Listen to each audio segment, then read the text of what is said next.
પ્રાર્થના સંદેશ ન્યૂઝમાં આપનું સ્વાગત છે। ભાલેજ પોલીસ સ્ટેશન ખાતે મોહરમ પર્વ નિમિત્તે શાંતિ સમિતિની બેઠક યોજાઈ। આવનાર મોહરમને પર્વને શાંતિપૂર્ણ, સૌહાર્દપૂર્ણ અને કાયદો વ્યવસ્થાના માહોલમાં ઉજવવાના હેતુથી ભાલેજ પોલીસ સ્ટેશન ખાતે શાંતિ સમિતિની બેઠકનું આયોજન કરવામાં આવ્યું હતું। આ બેઠકમાં ડીવાયએસપી જેડી બ્રહ્મભટ્ટ સાહેબ તથા ભાલેજ પોલીસ સ્ટેશનના પીઆઈ કેએન ડોડિયા સાહેબની આગેવાની હેઠળ મુસ્લિમ સમાજના આગેવાનો અને વિવિધ ગામના પ્રતિનિધિઓ સાથે ચર્ચા કરવામાં આવી હતી। બેઠક દરમિયાન ડીવાયએસપી જેડી બ્રહ્મભટ્ટ સાહેબે મોહરમ પર્વ દરમિયાન કાયદો અને વ્યવસ્થાનું પાલન કરવા, સામાજિક સૌહાર્દ જાળવવા તેમજ કોઈપણ પ્રકારની અફવાઓથી દૂર રહેવા અંગે જરૂરી માર્ગદર્શન આપ્યું હતું। તેમણે તહેવારની ઉજવણી દરમિયાન પોલીસ તંત્ર સાથે સંકલન રાખવા અને શાંતિ જાળવવા સહયોગ આપવા અપીલ કરી હતી।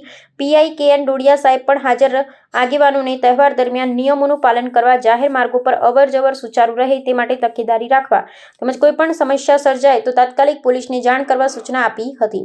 આ બેઠકમાં ભાલેજ ગામ તેમજ ભાલેજ પોલીસ સ્ટેશન હદ વિસ્તારના આસપાસના ગામોના મુસ્લિમ આગેવાનો, સમાજના અગ્રણી વ્યક્તિઓ અને પોલીસ સ્ટાફ મોટી સંખ્યામાં હાજર રહ્યા હતા। તમામ આગેવાનોએ મોહરમ પર્વને શાંતિપૂર્ણ અને ભાઈચારા સાથે ઉજવવા પોલીસ તંત્રને સંપૂર્ણ સહકાર આપવાની ખાતરી વ્યક્ત કરી હતી। પોલીસ તંત્ર દ્વારા તહેવાર દરમિયાન સુરક્ષા અને કાયદો વ્યવસ્થા જળવાઈ રહે તે માટે જરૂરી તમામ વ્યવસ્થાઓ કરવામાં આવશે હોવાનું પણ જણાવાયું હતું। બ્યુરો હેડ બસર મલિક, આણંદ। પ્રાર્થના સંદેશ ન્યૂઝની તમામ લેટેસ્ટ અપડેટ્સ માટે ચેનલને હમણાં જ લાઈક, શેર અને સબસ્ક્રાઇબ કરો।